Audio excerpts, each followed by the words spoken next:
5.000 orang.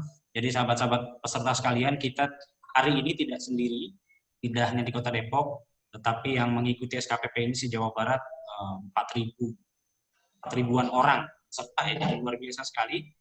Selamat bergabung juga Pak Angga, Kabag Hukum Bawaslu Jawa Barat. Hari ini teman-teman peserta, kita kedatangan 2 narasumber yang sangat expert, ya. Mengawali Webkusi ini perlu saya sampaikan juga bahwa di Kota Depok ini pimpinan bahwa ada awalnya 175 peserta yang mengikuti SKPP daring ini. Nah, dari sejumlah itu hari ini sudah terkualifikasi 85 orang untuk mengikuti sesi Webkusi yang dijadwalkan dilaksanakan tanggal 4 dan tanggal 11 bulan Juni ini. Mudah-mudahan seluruh peserta bisa mengikuti sesi ini, karena narasumber kita di Webkusi ini tidak main-main teman-teman ya. Mungkin nanti bisa ditampilkan profilnya ya, dari 2 narasumber kita pada siang hari ini. Yang pertama ini Ibu Kepala Sekolah Teh Loli Suhenti. Beliau ini wanita tangguh ya, luar biasa. Pernah menjadi tenaga ahli di DPD RI, kemudian di beberapa kegiatan perempuan, dan sekarang menjabat sebagai koordinator divisi Hubal ya, di Bawaslu Jawa Barat, Provinsi Jawa Barat. Banyak menginspirasi kami juga di Bawaslu Kabupaten Kota dalam hal kehumasan dan sosmed, terutama di dalam bagaimana kita mengemas kegiatan-kegiatan Bawaslu di dalam tampilan media dan seterusnya. Merupakan aktivis perempuan, alumni dari IAIN Sunan Gunung Jati Bandung, dan sekarang sudah punya gelar tambahan ya. Sekarang Teh Loli Magister Hukum, luar biasa sekali, ahli hukum sekarang. Jadi sekarang manggilnya Ibu Kepsek Loli Suhenti MH. Kemudian ya, kemudian yang kedua narasumber kita pada siang hari ini yaitu Pak Angga. Ya. Ini bisa ditampilkan teman-teman. Pak Angga ini Kabag Hukum ya, Kabag Hukum, orang yang banyak sekali interaksi juga dengan kami di Bawaslu Kabupaten Kota. Pak Angga ini sedikit informasi adalah Kabag Hukum terbaik ya Pak Angga ya, waktu itu pernah dapat apresiasi dari Bawaslu RI se-Indonesia teman-teman. Jadi ini bukan orang main-main ya Pak Angga, SSTP MSI, ASN dari Jawa Barat, alumni dari IPDN ya Pak Angga ya. Angkatan keberapa Pak Angga? 15. Angkatan 15. Ya. Jadi beliau ini ASN yang sangat luar biasa, mengabdikan diri di Bawaslu Jawa Barat sejak sepengetahuan kami sejak 2000 berapa itu Pak Angga? 13 ya atau ya kalau nggak salah periode pertama ya Pak Angga sudah bergabung ya? 14. 2014 ya. Jadi sudah cukup senior ini di Bawaslu Jawa Barat. Teman-teman peserta yang sudah hadir saat ini juga sudah hadir bersama saya. Mohon izin Bu Loli dan Pak Angga, ada Bu Ketua Bawaslu Bu Loli Barini ya. Bergabung juga pada forum ini ada Kordip Hukum Pak Andriansyah ya. Langsung saja untuk pembahasan Webkusi pada siang hari ini kami persilahkan kepada narasumber, Bu Pimpinan, Ibu Kepala Sekolah Teh Loli Suhenti, kami persilahkan. Untuk apa ini? Ya, untuk kita membahas tentang materi-materi yang sudah disampaikan melalui audiovisual, ya teman-teman ini sudah menyaksikan kurang lebih 49 video ya, 49 video ya. Dari video pertama sampai dengan video ke-49, saya kira banyak hal nanti yang bisa dibahas ya. termasuk beberapa pertanyaan-pertanyaan mendasar dari teman-teman mengenai, saya cek kemarin itu ada yang mempertanyakan soal DPT, kemudian bagaimana pengawasan pemilu di tahapan pilkada yang diselenggarakan di masa pandemi. Nah, ini juga kan sedang ramai juga dibicarakan. Kemudian ada juga pertanyaan yang menarik, bagaimana peran-peran masyarakat, terutama nanti alumni dari SKPP ini dalam mengawasi pemilu, khususnya pilkada di Kota Depok. Kemudian yang tidak kalah menarik juga ada satu pertanyaan yang sangat menarik soal netralitas penyelenggara, baik KPU dan Bawaslu di dalam pengawasan, dalam penyelenggaraan pilkada. Ya. Mungkin itu sekedar pengantar dari saya, kami kembalikan ke moderator. Terima kasih. Ya, terima kasih kepada Bapak Kepala Sekolah. Mungkin untuk supaya lebih resmi lagi, Bapak boleh simbolis dibuka ya, mungkin kali. Oh iya, karena ada Ibu Ketua, ini nanti Ibu Ketua yang membuka ya. Silakan Ibu Ketua untuk membuka secara formal. Ya.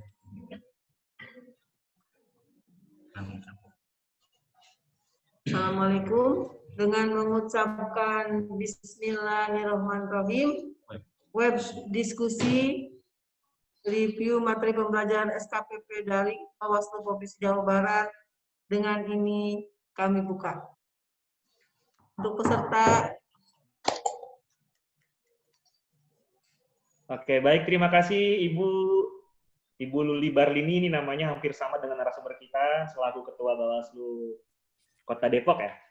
Baik, tidak berpanjang lagi nih, langsung aja kita masuk ke acara inti ya. Sesi yang pertama kita akan membahas terkait pertanyaan-pertanyaan yang sudah kita kualifikasi kemarin. Ada kolektivitas beberapa pertanyaan. Kita mulai dari pertanyaan pertama untuk Ibu Loli, kayak gitu. Nah, jadi ada dari Afifah Rizky Mubarok nih Bu. Dia bertanya bahwasanya gini, pada saat masa kampanye, biasanya sering kali ditemukan adanya parpol yang melakukan pemberian hadiah pada rakyat. Seperti halnya kaos bergambar paslon, partai, juga ada pemeriksaan kesehatan, ada sembako murah. Nah, apakah hal-hal kayak gini tuh bisa disebut sebagai pelanggaran, Bu, pada dalam saat kampanye? Kalau tidak termasuk sebagai pelanggaran, apa saja hal-hal yang disebut pelanggaran saat kampanye? Dan contoh pelanggaran saat kampanye yang sering terjadi di masyarakat. Mungkin itu pertanyaan pembuka kita. Monggo, Ibu. Oke, baik. Pertanyaannya dari siapa tadi itu ya? Dari Afifah Rizky Mubarok. Asifah. Afifah, ya. Afifah.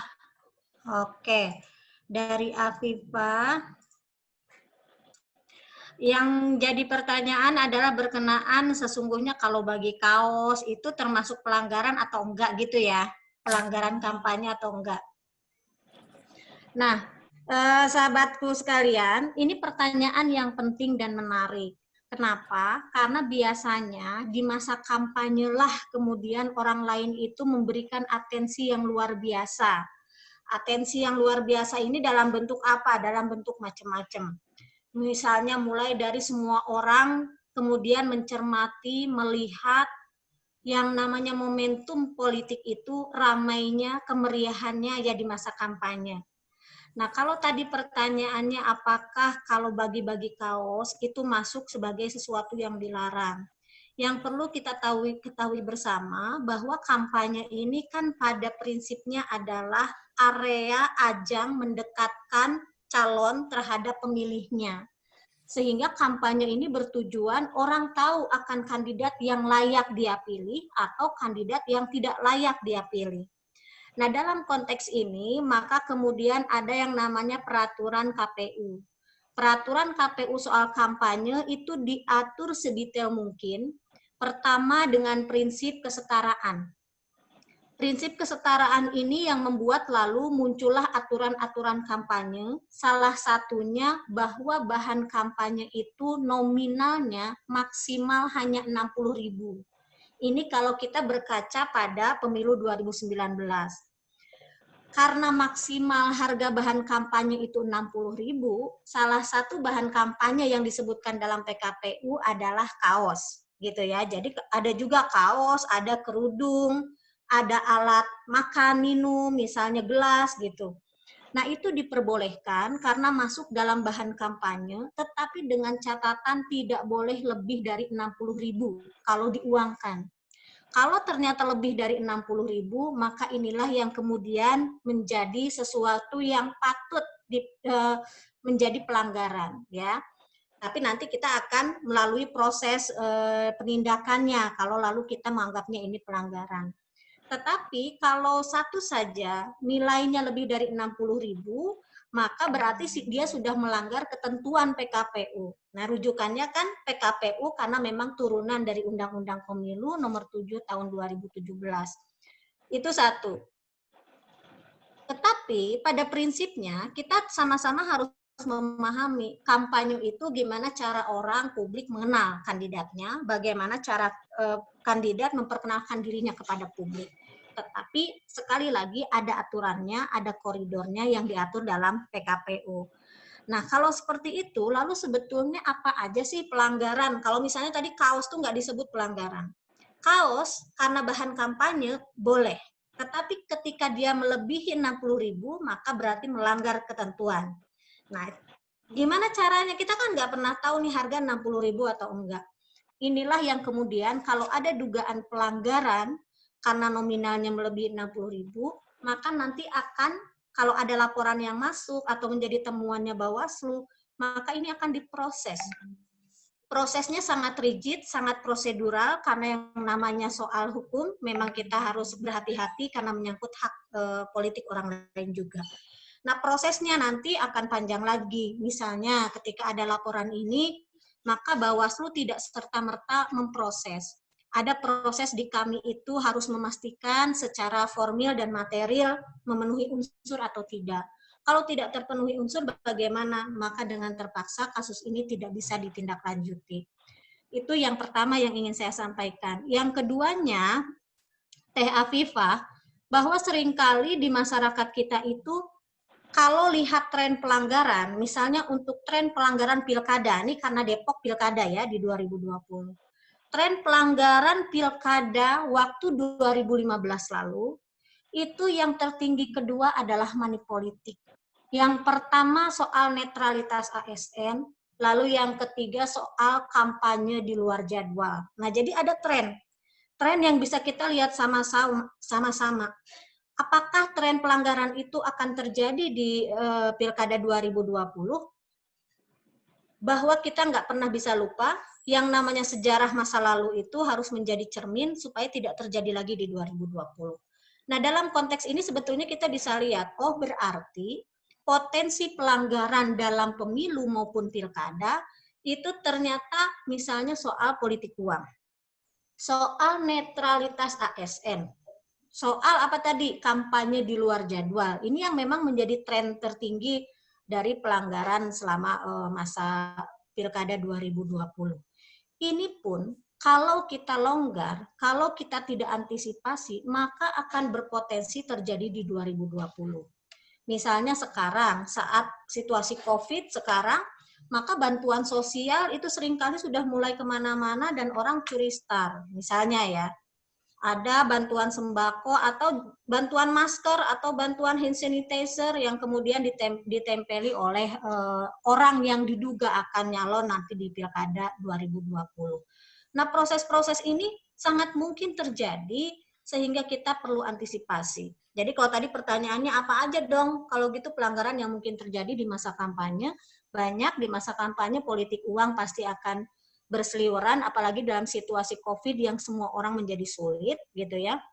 Lalu soal netralitas ASN juga masih menjadi tantangan kita. Lalu juga soal black campaigns, berita bohong ya, berita bohong yang itu politisasi SARA itu masih sangat mungkin terjadi. Dari mana Bawaslu tahu? Bawaslu mengeluarkan yang namanya Indeks Kerawanan Pilkada untuk 2020, termasuk mengeluarkan indeks kerawanan pemilu saat 2019 kemarin. Ini diambil berdasarkan kasus-kasus empiris yang nyata, yang memang sudah terjadi, lalu kemudian dianalisa menggunakan metode yang bisa dipertanggungjawabkan, sehingga kemudian lahirlah instrumen soal indeks kerawanan. Indeks kerawanan ini posisinya adalah supaya kita semua tahu apa yang rawan.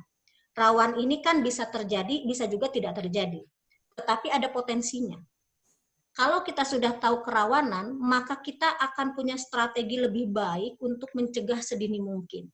Nah, ini perlu saya sampaikan karena memang konsentrasi Bawaslu yang pertama adalah melakukan pencegahan, yang kedua melakukan pengawasan, yang ketiga melakukan penindakan pelanggaran, dan keempat melakukan penyelesaian sengketa. Selagi bisa dicegah, maka kami cegah. Dalam konteks ini, sahabat-sahabat yang gabung di SKPP juga punya peran pencegahan dan peran pengawasan. Nah, ini yang sebagai respon awal dulu dari pertanyaan Afifah tadi ya, soal kampanye kaos itu boleh apa enggak, dan apa potensi pelanggaran yang mungkin terjadi di masa kampanye. Itu dulu Kang Ivan. Siap, terima kasih. Sangat lengkap sekali jawabannya ya. Oke, ini ada banyak yang mau nanya, tapi gini, ini sesi yang pertama adalah kita bahas dulu yang kemarin sudah dikumpulkan, nanti di sesi kedua, baru sahabat-sahabat yang punya pertanyaan online atau yang baru ada kali ini, disimpan dulu ya. Oke, kita lanjut ke berikutnya nih, kita giliran ke Bapak Angga nih, Pak. Pak Angga. Pak, ada pertanyaan dari Rizky Agus Harnanto. Katanya, jika dalam suatu wilayah nih Pak, sedang tidak ada kegiatan pemilu atau pilkada, tidak ada pilkada. Nah, apakah Bawaslu itu punya jangka waktu tertentu? Yang pertama, tugasnya apa Pak kalau nggak ada pemilu? Terus yang kedua, punya kewajiban nggak sih untuk melakukan edukasi dan sosialisasi tentang kepemiluan kepada masyarakat? Kira-kira gitu pertanyaannya. Silakan Pak Angga. Oke, terima kasih Mas Ipan. Mohon izin Bu Kordip, Pak Kepala Sekolah, SKPP, dan Bu Ketua Depok, serta Mas Ipan, serta sahabat-sahabat Bawaslu semua, serta SKPP yang sudah dinyatakan lulus dari tahap pertama. Pertama saya ucapkan selamat. Semoga atas keberhasilan kawan-kawan semua melewati tahapan pertama ini sebagai sebuah motivasi. Artinya sahabat-sahabat semua adalah orang-orang yang terpilih melalui proses yang luar biasa. Dari sekian tadi Mas Ipan sudah sampaikan begitu banyak yang berantusias, tentu ini kami sangat mengapresiasinya. Kemudian untuk menjawab pertanyaan saja tadi langsung dari sahabat Rizky ya, Rizky Agus Hartanto, Bawaslu berada dalam kewenangan di Undang-Undang 7 2017 menyatakan bahwa melakukan pengawasan ataupun mengikuti proses pemilu. Artinya Bawaslu bagian dari penyelenggara pemilu, di situ tentu pemilu adalah hajat yang tidak hanya 5 tahunan. Di situ ada proses pembelajaran demokrasi, penguatan pengawasan pemilu, termasuk juga bagaimana proses daftar pemilih yang menjadi berkelanjutan, yang selama ini itu menjadi PR semua. Oleh karena itu tentu menjawab pertanyaan tadi, edukasi atau pembelajaran bagi masyarakat tentu sangat penting. Nah itu menjadi bagian dari fungsi kewenangan kita, lembaga pengawas pemilu, baik secara terpusat ataupun sampai ke bawah, termasuk yang tidak melaksanakan pilkada.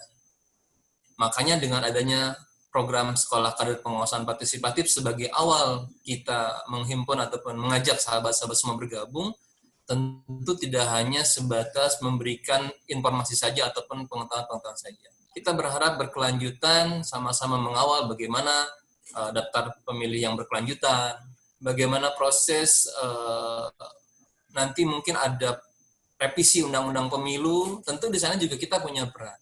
Setidaknya masyarakat atau kita semua, apalagi generasi milenial, punya kepedulian terhadap demokrasi kita. Karena kita tidak berharap pemilu hanya siklus 5 tahunan yang hanya dibuktikan ataupun dinyatakan dengan hak suara saja. Kita berharap masyarakat, apalagi kami lembaga pengawas pemilu, sangat concern dengan pengawasan partisipatif.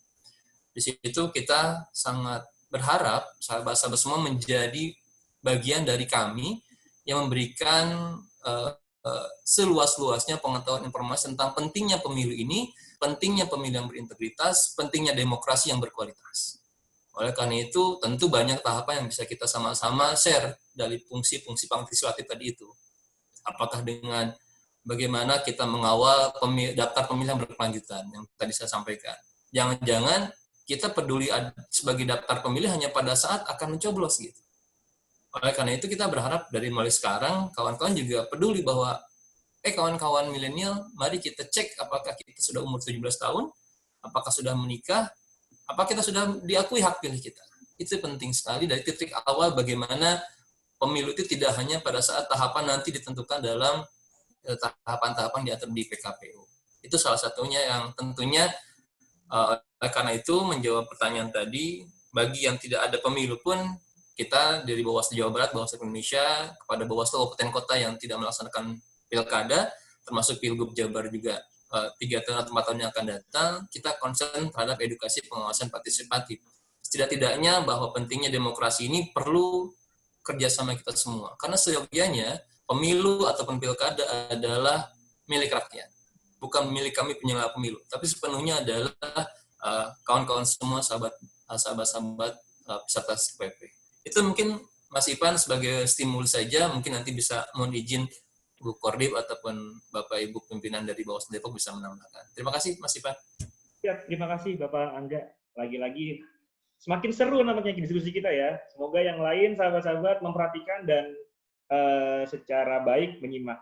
Nah, kita lanjut meningkat ke pertanyaan berikutnya nih. Ini nggak kalah menariknya. Kita gantian lagi ke Ibu Loli. Ini dari Kemas Aulia Rahman Syahzain. Nah, dia bertanya seperti ini, Bu. Bu, di dalam materi di video yang sudah kita nonton berbulan-bulan ini, di sana dijelaskan seringkali, Bu, bahwasanya tempat ibadah ini dilarang untuk dijadikan tempat berkampanye, baik masjid, gereja, dan sebagainya. Nah, akan tetapi ironinya justru banyak sekali, Bu, tokoh agama yang ceramahnya sering dijadikan atau dikaitkan dengan pasangan calon tertentu, baik tersembunyi maupun secara terang-terangan. Nah, bagaimana, Bu, dari Bawaslu sendiri untuk menyikapi hal-hal tersebut? Apakah ada indikatornya untuk memutuskan apakah kegiatan tersebut merupakan kategori pelanggaran atau tidak? Seperti itu, Bu. Monggo. Iya, terima kasih Mas Kemas. Nah, ini memang juga salah satu pelanggaran yang seringkali terjadi di masa kampanye. Kita sudah tahu betul bahwa salah satu larangan kampanye adalah dilakukan di tempat ibadah maupun di lembaga pendidikan atau di lembaga yang itu milik instalasi publik ya. Jadi misalnya sekolah-sekolah, lalu puskesmas, rumah sakit, itu tidak boleh dijadikan tempat untuk melakukan kampanye. Nah, tapi ini seringkali terjadi, betul banget. Mungkin nanti Kang Dede atau Teh Luli bisa cerita soal konteks ini ketika terjadi di Kota Depok. Tetapi dari rekam jejak yang sudah dilakukan oleh Bawaslu Jabar, memang kampanye di tempat ibadah ini masuk dalam tren pelanggaran dari 10 terbesar. Jadi dia masuk tren pelanggaran yang memang menjadi perhatian. Lalu apa yang dilakukan oleh Bawaslu? Pertama, Bawaslu menyadari betul bahwa yang namanya masa kampanye itu adalah masa pestanya, benar-benar pestanya para kontestan. Orang, kontestan politik akan melakukan berbagai cara untuk mendekatkan dirinya kepada publik. Salah satunya adalah melalui ketokohan. Masyarakat kita sangat religius. Masyarakat kita itu masyarakat yang sangat sami'na wa ata'na pada pimpinan ya. Jadi kalau tokoh idolanya menyampaikan A, maka bisa dipastikan ada pemilih kita itu pemilih fanatik yang lalu akan mengikuti. Dan ini benar-benar digunakan. Ini kasus yang paling nyata itu kan sesungguhnya terjadi di Pilkada DKI Jakarta ya. Pilkada DKI Jakarta itu bagaimana lalu proses kampanye besar-besaran sampai masuk ke masjid-masjid, sampai kemudian masjid pun ada yang mengeluarkan larangan menyolatkan ketika orang punya pilihan yang berbeda. Ini bukti bahwa rumah ibadah dianggap tempat yang seksi untuk menggalang dukungan. Apa yang dilakukan oleh Bawaslu? Menyadari situasi ini, belajar dari peristiwa Pilkada DKI Jakarta, maka Bawaslu memang mencoba untuk menggandeng, meraih, berjalan bersama dengan para tokoh agama untuk memastikan bahwa seluruh proses ini sesuai aturan. Kampanye di rumah ibadah nggak boleh. Kampanye di rumah ibadah melanggar. Maka yang bisa dilakukan adalah memberikan pemahaman yang sama terhadap tokoh-tokoh agama, karena merekalah penggerak komunitas di masjid, di musola gitu ya.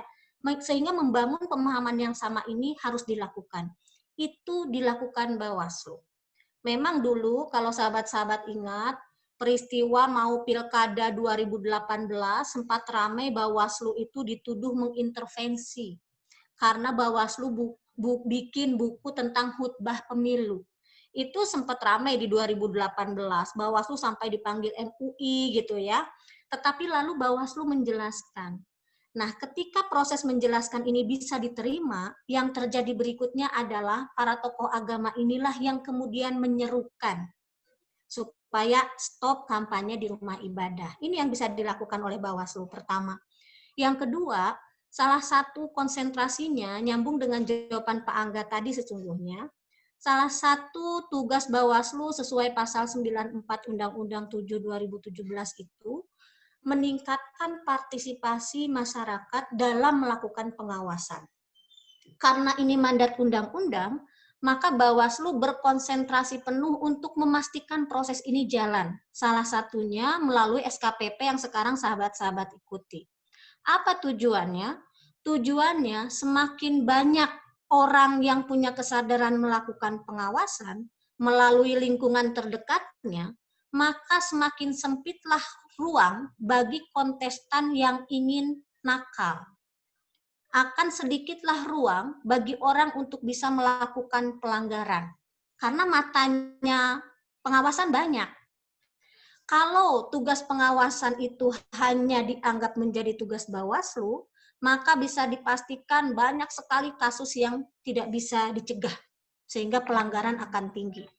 Nah, karena konteks inilah lalu langkah kedua yang dilakukan Bawaslu memastikan betul bibit pengawasan partisipatif tumbuh di masyarakat, salah satunya melalui program SKPP.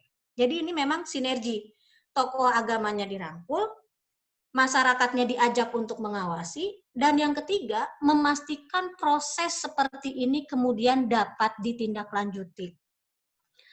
Banyak kasus, misalnya kampanye di rumah ibadah, yang kemudian dilaporkan oleh publik ke Bawaslu. Begitu masuk ke Bawaslu, kami punya waktu itu, sahabat-sahabat, itu kan kalau mengingat pembelajaran di video, sudah diterangkan soal 7 hari saja kesempatan teman-teman sejak mengetahui peristiwa dugaan pelanggaran untuk melaporkan ke Bawaslu. Bawaslu pun hanya punya waktu 7 plus 7, 14 hari untuk memproses ini ya dalam ranah penindakan.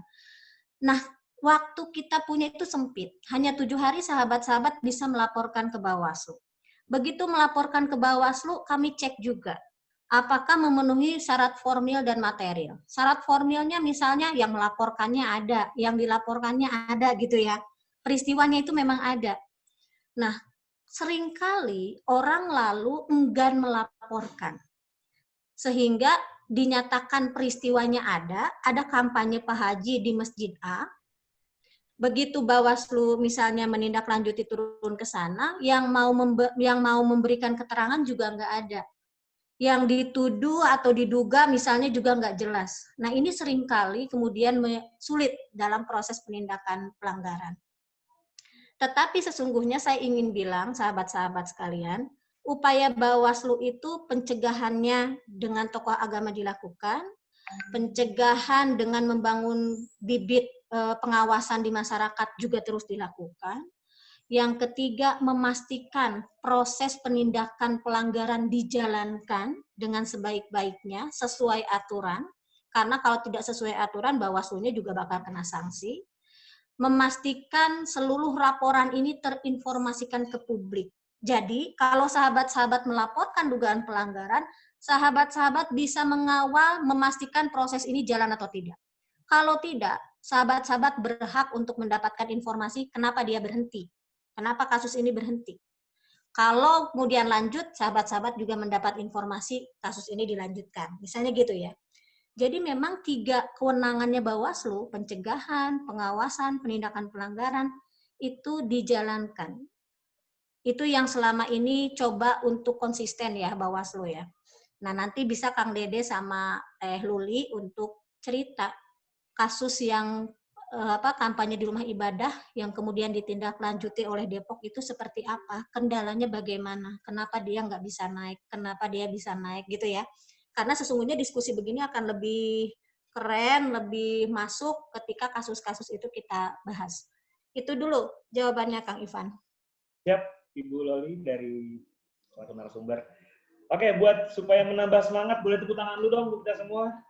Tepuk tangan. Oke, biar semakin fokus ya.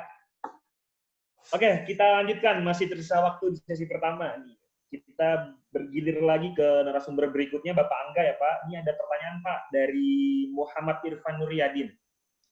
Dia tanya begini, Pak, jika terjadi sengketa hasil pemilu, maka kasus tersebut itu sebetulnya akan dilanjutkan kepada siapa?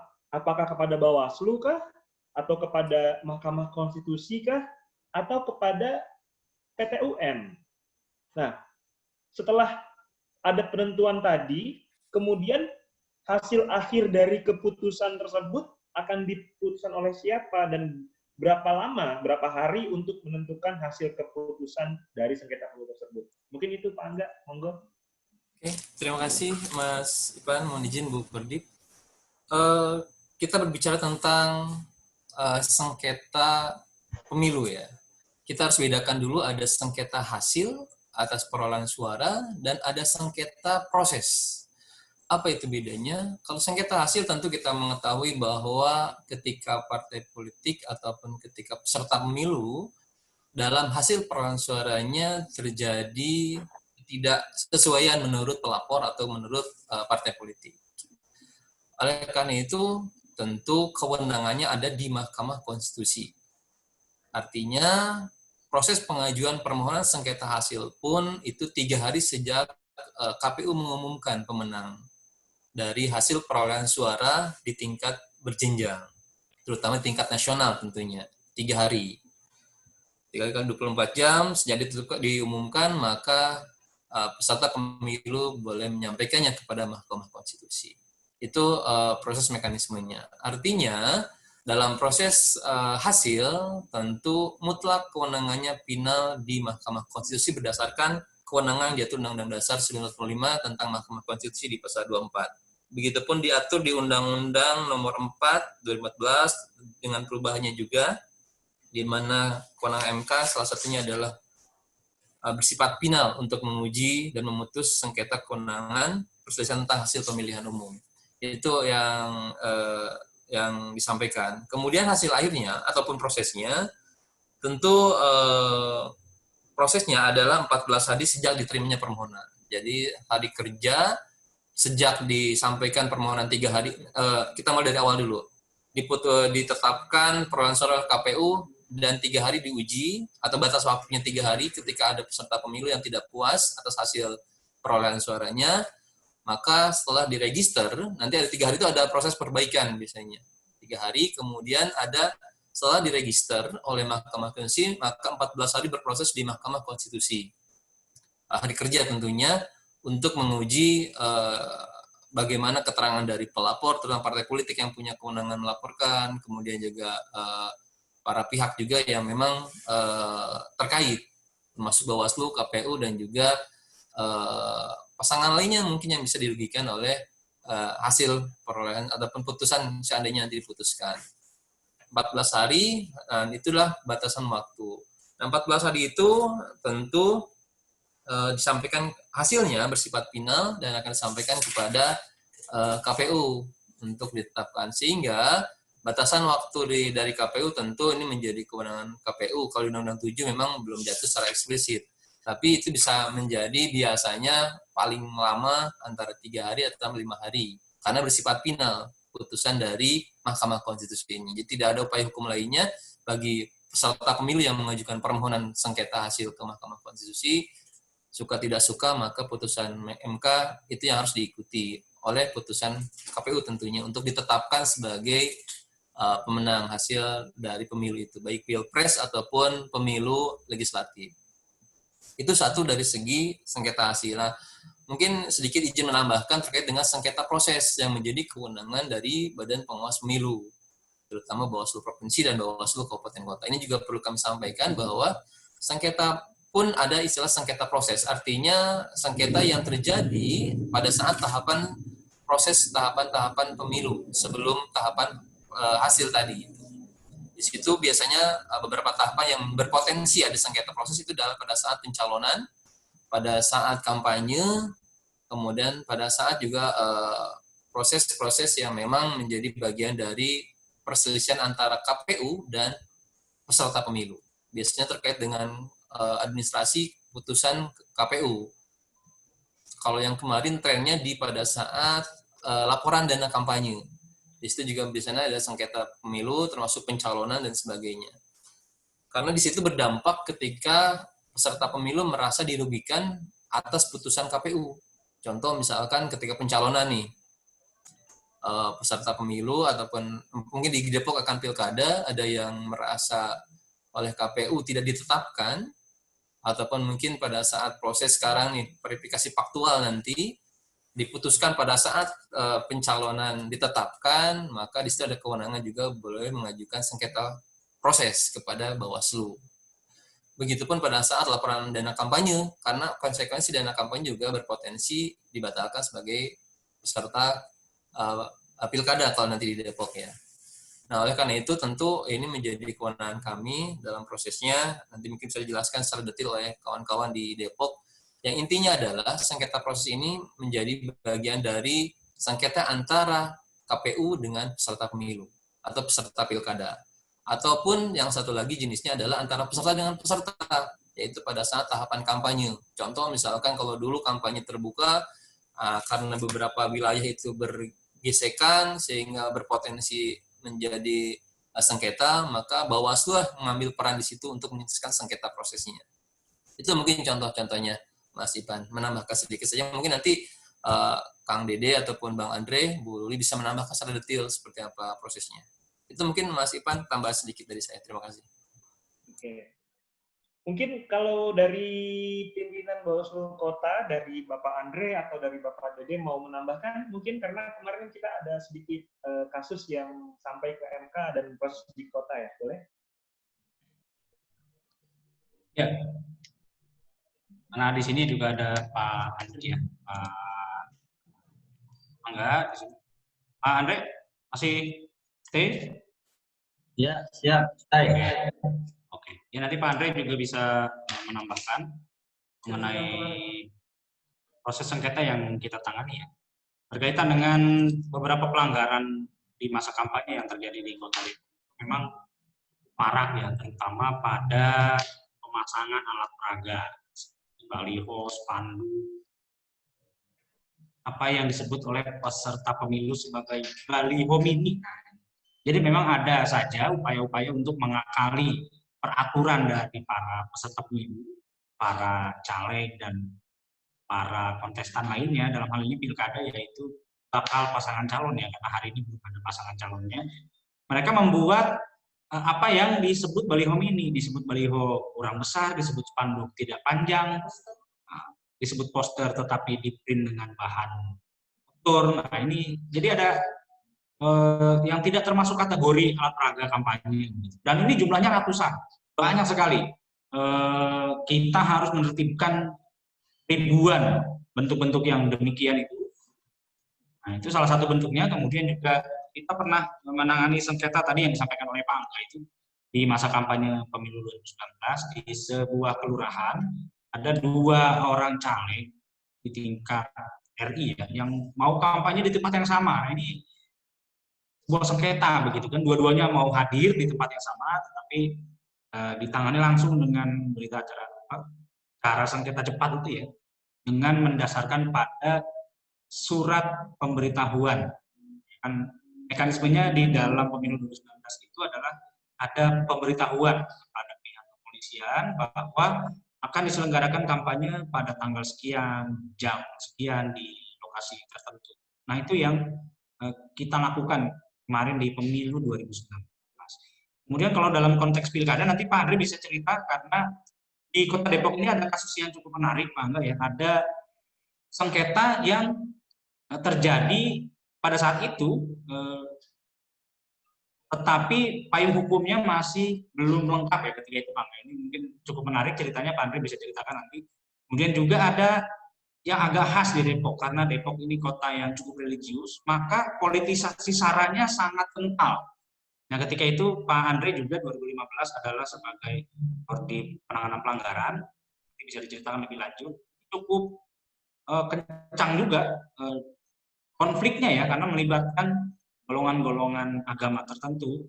Dan ini juga sempat terjadi di pemilu 2019, ada yang berupaya menggunakan rumah-rumah ibadah di kawasan Depok Lama itu, ada yang kita dapati membagikan bahan kampanye berupa pamflet, poster itu di halaman sebuah rumah ibadah, tetapi tidak di halaman ternyata, di seberang pagar, artinya di luar kawasan dari rumah ibadah. Kemudian ada juga yang disangkakan menggunakan fasilitas rumah ibadah untuk kegiatan berkumpul kampanye, tetapi rupanya itu memang bukan rumah ibadah, tapi rumah pribadi.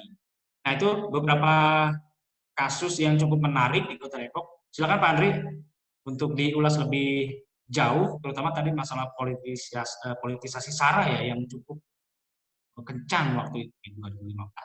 Silakan Pak Andri. Ya, Bismillahirrahmanirrahim. Izin Ibu Koordin, Bu Loli Yanti, MH, Koordin Humas Hubal.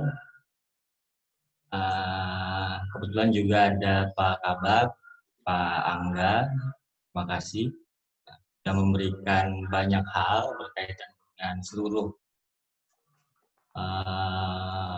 materi atau jawaban yang diberikan kepada peserta SKPP di Kota Depok. Sahabat-sahabat peserta SKPP, memang kalau saya menyimak ini pertanyaannya ini semua tentang hal-hal berkaitan dengan dugaan pelanggaran atau berkaitan dengan pelanggaran-pelanggaran. Memang bicara pemilu atau pilkada itu banyak hal yang dilakukan baik penyelenggara maupun peserta pemilu itu sendiri. Jadi yang harus dipahami adalah oleh sahabat-sahabat peserta ini harus konstruksi hukumnya harus ditinjau dari aspek mana, apakah itu pemilu atau pilkada, karena dua sisi ini mempunyai aturan yang berbeda. Tadi disebutkan oleh Bu Korbit berkaitan dengan pola penanganan pelanggaran. Ada yang kita tangani dengan waktu yang cukup, misalnya 7 hari, ditambah dengan 7 hari. Nah, kalau bicara nanti pilkada, kita hanya diberi waktu 3 hari oleh undang-undang, ditambah dengan 2 hari, 3+2. Nah, konstruksi hal ini juga harus dipahami juga oleh sahabat-sahabat SKPP berkaitan dengan regulasi-regulasi, karena Bawaslu menjalankan tugas dan wewenangnya tidak keluar dari koridor aturan tersebut. Nah, oleh karenanya, ketika menangani hal yang dilakukan di pemilu, mungkin saja berbeda ketika dilakukan di pilkada. Walaupun dalam tanda kutip misalnya dengan pola penanganan yang sifatnya pelanggaran-pelanggaran yang tadi ditanyakan. Contoh kecilnya adalah bicara sengketa. Ketika melaksanakan sengketa di pemilu, itu Bawaslu berbeda menangani sengketa yang di pilkada.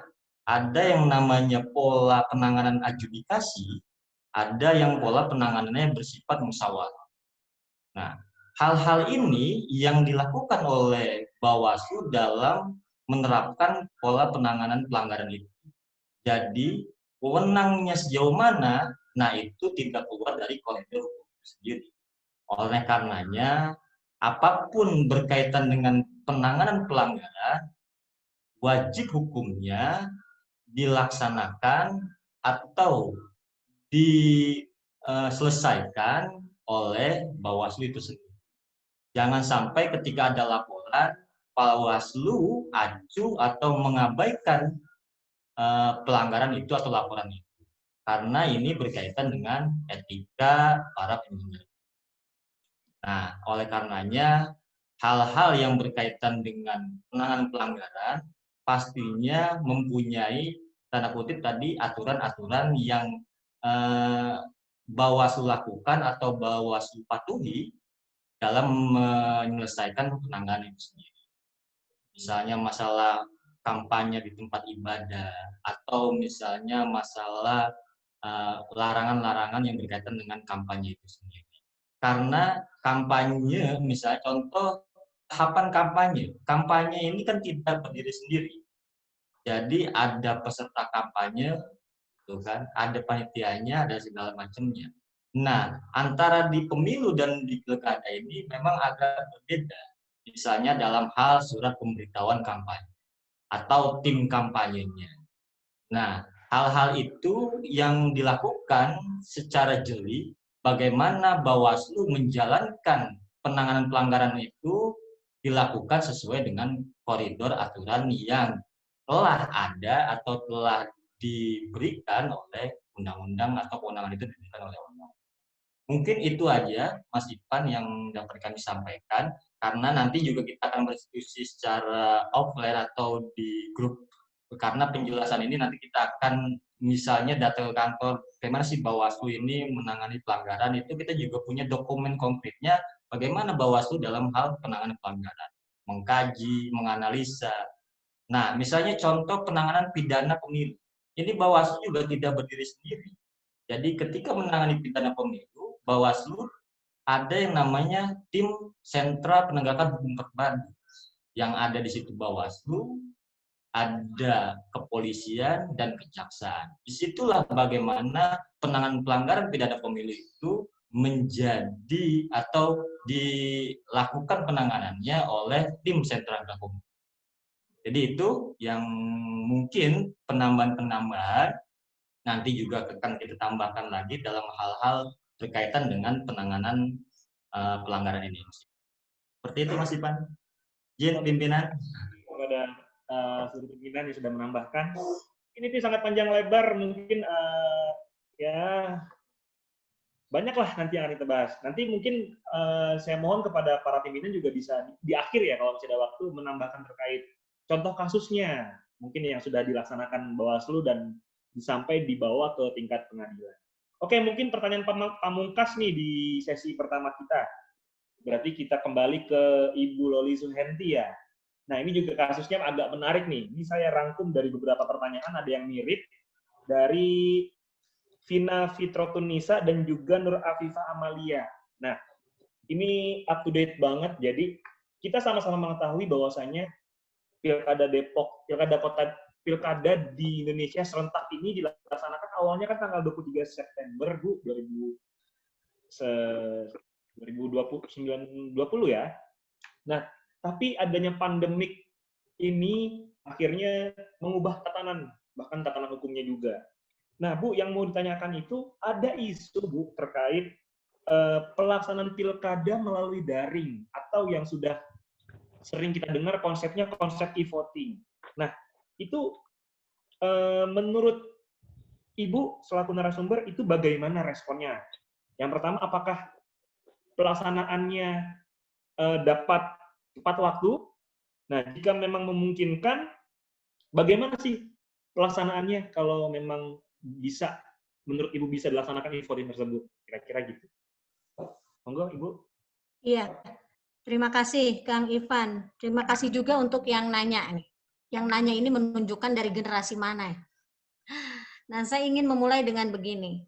Sesungguhnya isu soal e-voting itu bukan berkembang atau baru berkembang saat ini. Saya ingat betul saat pemilu 2009, sesungguhnya di Senayan sudah mulai ribut untuk mendiskusikan kita mau e-voting atau tidak. Itu peristiwanya sudah tahun 2007, sudah bergulir wacana ini. tapi lalu mental lagi, lalu muncul lagi menjelang pemilu 2014 dengan pertanyaan besar, siapkah kita dengan sistem e-voting, gitu ya. Mengundang para pakar banyak sekali, saya ikut dalam diskusinya waktu itu. Salah satu pertimbangan kenapa e-voting itu lalu muncul, itu sesungguhnya karena peristiwa pemilu di belahan negara lain yang mencoba untuk melakukan e-voting, dan waktu itu yang sedang booming adalah pemilu di India, election di India ya, yang dianggap berhasil, secara teknologi dia dianggap lebih tertinggal sesungguhnya dari kita, tapi ternyata lalu punya terobosan melakukan e-voting dalam pemilu mereka, sehingga waktu itu wacananya lumayan ramai. Pertimbangan yang muncul saat itu adalah kenapa e-voting harus sudah dipikirkan untuk diberlakukan di Indonesia, karena pertimbangannya pertama, dia hemat anggaran. Ini Indonesia ini kan luas banget. Kita tahu anggaran pemilu itu luar biasa banyaknya. Yang kemudian hampir sesungguhnya sebagian besar pajak rakyat itu kemudian dialokasikan untuk pemilu, pelaksanaan pemilu. Muncullah gagasan, ini kalau pakai e-voting, maka secara anggaran dia akan hemat, satu. Yang kedua, muncul juga pertimbangan soal kecepatan. Dengan area Indonesia yang sebegitu luasnya secara demografi, secara geografi, lalu memunculkan ini butuh kecepatan. Kecepatan inilah yang sangat mungkin dilakukan hanya dengan melakukan pendekatan teknologi. Itu juga muncul. Tetapi lalu pertimbangan dua hal ini akhirnya terpatahkan dengan pertimbangan soal kerentanan. Jadi kerentanannya kalau negara lain itu diskusi di Belanda, itu kerentanan yang disinggung soal kepercayaan. Belanda menolak, sempat memberlakukan, tapi lalu kapok. Jerman sempat memberlakukan, tapi lalu kapok. Lalu mereka menyatakan tidak percaya terhadap sistem, karena manipulasi sistem itu lebih rumit, lebih sulit dideteksi, beda dengan kalau dia konvensional. Jadi kerentanan di negara lain, itu kerentanan dari sisi kepercayaan. Ya, walaupun ada negara yang lalu nggak kapok dan tetap memberlakukan, misalnya Kanada. Dari tahun 90-an dia sudah lakukan tuh Kanada, dan dilakukan sampai kemarin 2017 yang terakhir.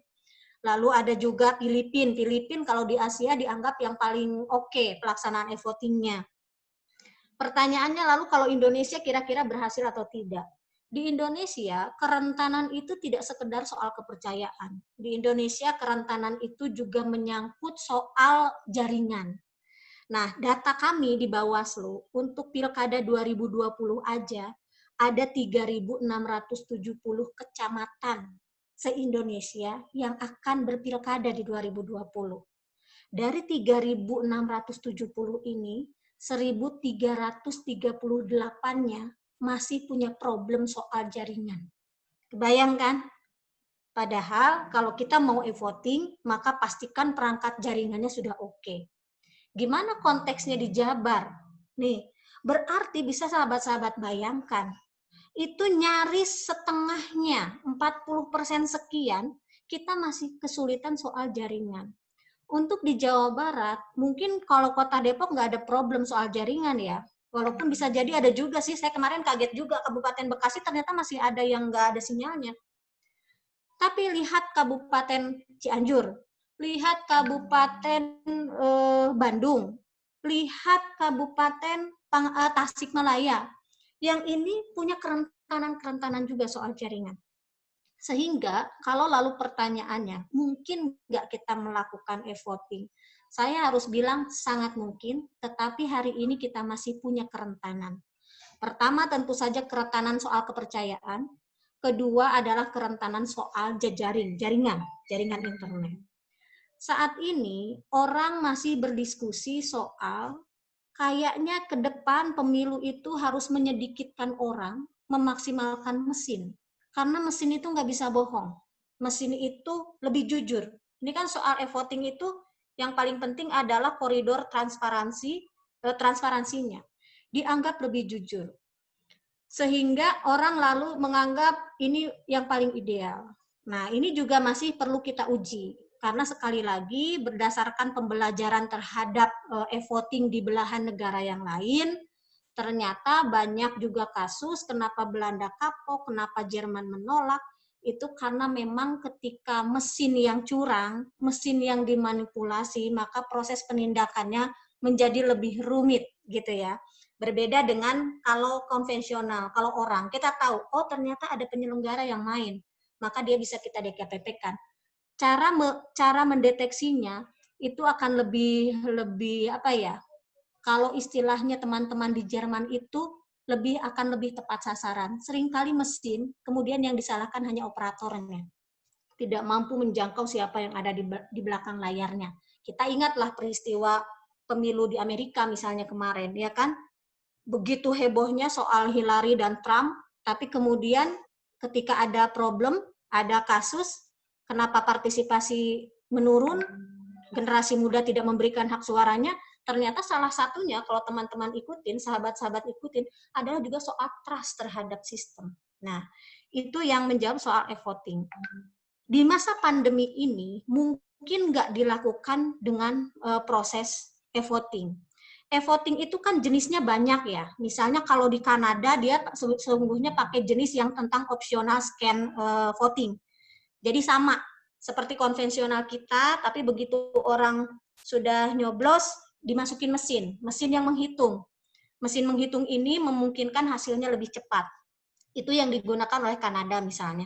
Tapi ada juga misalnya yang digunakan internet voting. Internet voting itu yang betul-betul semuanya tidak ada kertas lagi. Kalau Kanada masih menggunakan kertas tapi dihitungnya pakai mesin. Tapi kalau yang internet voting itu benar-benar mulai dari kertas suaranya sudah rice paper ya. Jadi dia udah benar-benar nggak pakai. Semuanya benar-benar mesin gitu. Nah, kita akan menggunakan yang mana? Gitu. Kita akan menggunakan yang mana? Yang kemarin sempat ramai saat pandemi itu sesungguhnya soal e-rekap ya, elektronik rekapnya, rekapitulasinya yang dianggap harus pakai mesin aja nih, biar mempercepat, memudahkan. Tapi pertanyaannya adalah kembali kita punya kerentanan tadi. Tetapi kalau kita selalu berpatokan pada kerentanan, kapan kita bergerak majunya? Kira-kira gitu. Untuk menjawab ini, maka Bawaslu sesungguhnya sudah menyiapkan sahabat-sahabat. Kalau sahabat-sahabat ingat, di Pilkada 2018, kita sudah punya yang namanya Siwaslu, Sistem Pengawasan Pemilu. Ada yang namanya Gowaslu. Gowaslu itu aplikasi laporan cepat, yang kalau sahabat-sahabat generasi milenial itu biasanya dia akan cepat.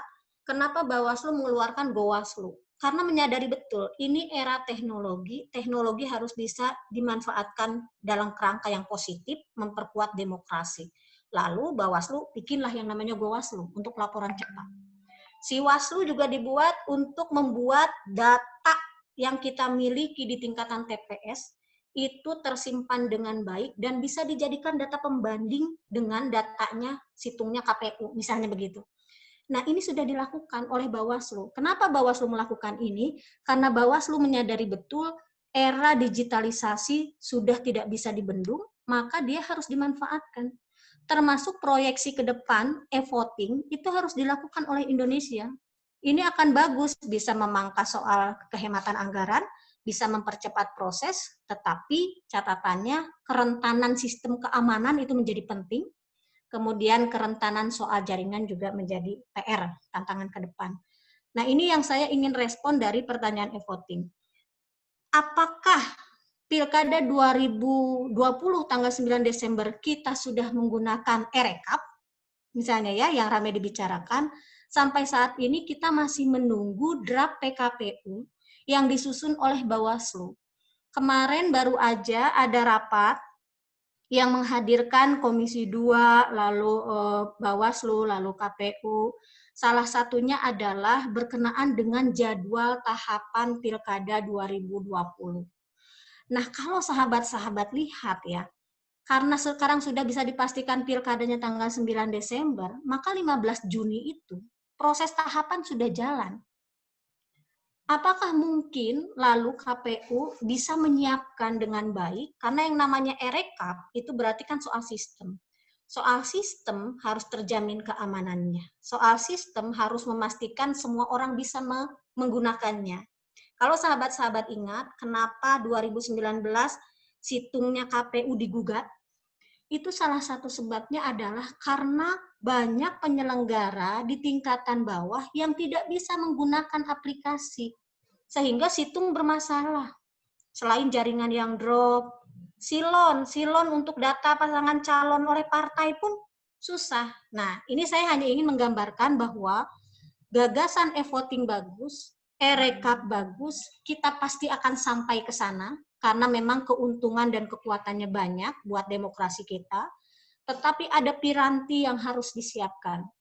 Saya kok ya, kalau kami di Bawaslu masih menunggu PKPU-nya yang akan dikeluarkan oleh KPU, sejauh mana proses e-rekap ini akan dilakukan, tapi sejauh ini belum ada progres yang bisa saya share soal ini, karena memang posisinya masih menunggu. Tapi satu catatannya, Pilkada 2020 menjadi pilkada yang tantangan terbesar. Pertama, meyakinkan pemilih bahwa mereka aman untuk memberikan hak pilihnya. Kedua, memastikan penyelenggara pemilu ini bekerja dengan baik, tidak asal-asalan, tidak sembarangan. Di tengah mereka juga harus diyakinkan mereka akan aman dan sehat. Terus yang ketiga, sesungguhnya tantangan terberatnya adalah bagaimana pilkada ini bisa dilakukan tidak sekedar melaksanakan pemilihan formal yang benar secara prosedur, tapi cacat secara substansi. Cacat substansi itu yang saya bilang adalah kesempatan pemilih untuk kenal kandidatnya menjadi lebih pendek. Dalam desainnya KPU, kampanye nanti untuk tahapan pilkada itu hanya 71 hari. Jadi nanti bisa dibayangkan tuh sahabat-sahabat, hanya 2 bulan ya, 2 bulan untuk masa kampanye pilkada 2020. Ini dulu yang ingin saya respon dari pertanyaan e-voting, Kang Ivan. Baik, terima kasih kepada seluruh narasumber yang sudah menyampaikan. Tepuk tangan dulu dong buat narasumber kita semuanya. Oke, terima kasih. Alhamdulillahirrahmanirrahim, ini sesi pertama kita sudah selesai ya. Kayaknya yang butuh tepuk tangan kayaknya moderator deh. Enggak kan, tepuk tangannya ini, tepuk tangan online, dari jauh Ibu.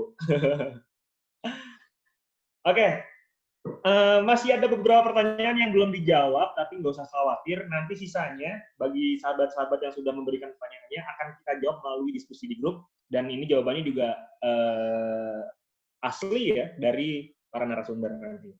Oke, kita sebelum masuk ke sesi berikutnya, kita ice breaking dulu 2 menit. Kita ice breaking supaya lebih fokus. Semuanya boleh dihidupkan lagi videonya.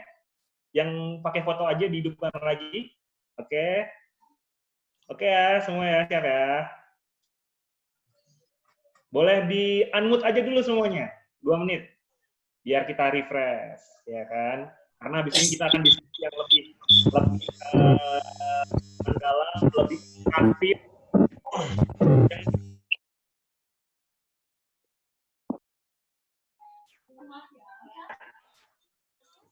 Pegang hidung. Ayo, semuanya ikutin. Ya. Pegang kuping. Pegang dagu. Pegang jidat. Ayo. Pegang gigi. Ada yang salah. Ini gigi, ini bukan gigi. Terlalu salah. Ayo, fokus, konsentrasi. Pegang kepala. Oke, pegang kuping. Pegang hidung temannya. Salah semua. Oke, tepuk tangan dulu buat semuanya yang masih pada fokus berarti ya. Oke, terima kasih. Kita lanjut ke sesi berikutnya. Jadi semua bagi sahabat-sahabat yang punya pertanyaan, yang punya keluh kesah mungkin ya selama sebulan, atau yang punya respon atau evaluasi atau pesan bagi kami, para Bawaslu, para pengawas, boleh nanti disampaikan. Oke, boleh di-unmute lagi semuanya, host? Kecuali saya. Oke, masih bersama. Jadi kita akan, waktunya sekarang adalah 50 menit ke depan. Kita akan, atau 40 menit karena sudah terpotong 10 menit. 40 menit ke depan kita akan berdiskusi kembali, tetapi secara interaktif, secara online. Jadi nanti persyaratannya bagi yang mau bertanya silahkan klik tombol reaction di bawah seperti ini, seperti saya. kayak gitu, atau bisa langsung lambaikan tangannya. Mas Ivan, Yap. boleh sedikit disela sebentar? Oke, silakan Pak. Ya, untuk menyemangati diskusi ya, hari ini Bawaslu Kota Depok sudah menyiapkan beberapa giveaway ya. Nah, ini contohnya. Nah, nggak ada yang punya kan? Nggak ada yang punya kan?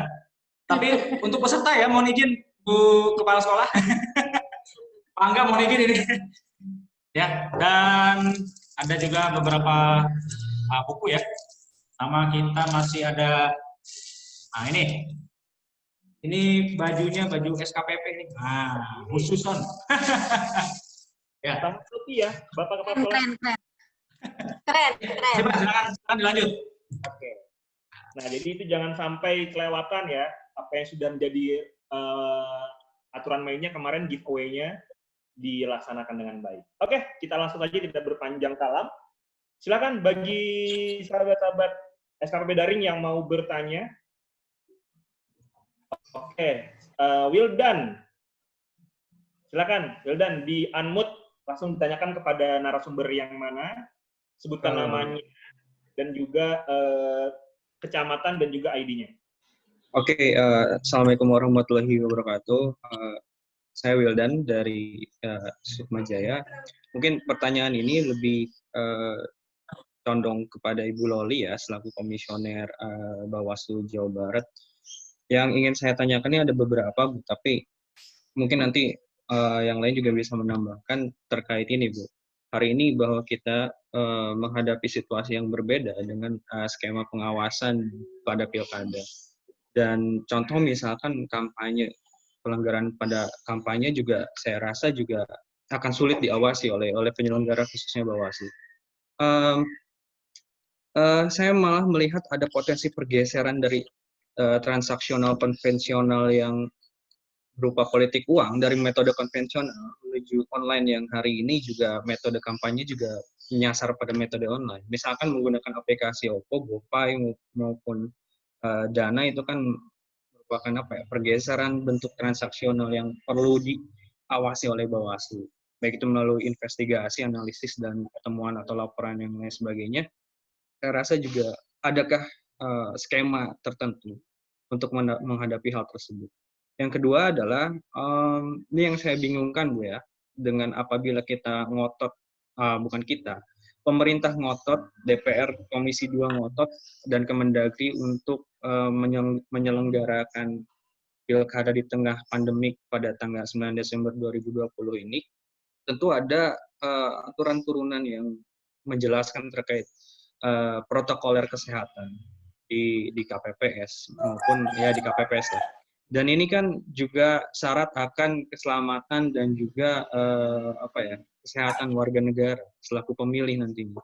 Nah, pertanyaannya adalah apabila warga negara atau masyarakat selaku pemilih nanti itu melanggar protokoler kesehatan, ini kan dilematis juga.